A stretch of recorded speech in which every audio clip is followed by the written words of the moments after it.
You'd think that it would be simple to determine if someone is dead. But making the call can come with risks, especially when science conflicts with our cultural, religious, and legal understandings of death. The invention of ventilators and other advanced care has completed definition of death, making it possible for a person without brain function to have a heartbeat and be breathing. It's a strange thing to have to accept, that a person who looks alive is actually brain dead, according to science writer Laura Sanders. That relatively recent possibility opened the door for confusion. Sanders reports on a new international effort to define brain death.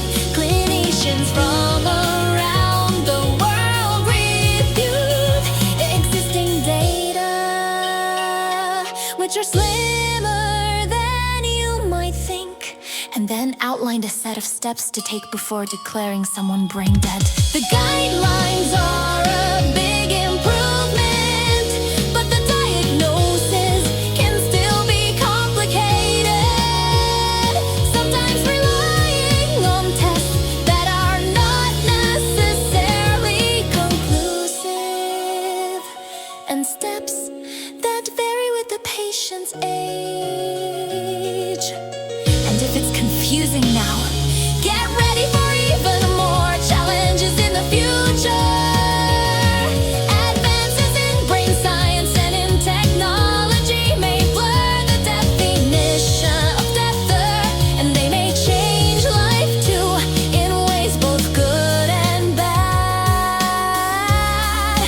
Scientists may develop new ways to treat diseases, but drugs and implants could also be used to control our thoughts and emotions, or even change who we are.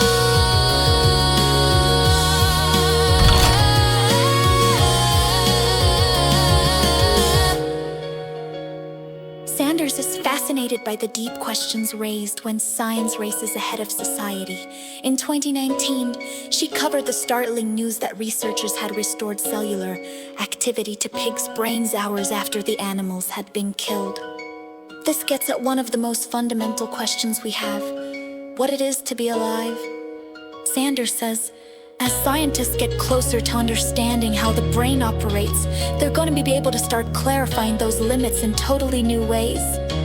And that, of course, will raise more questions.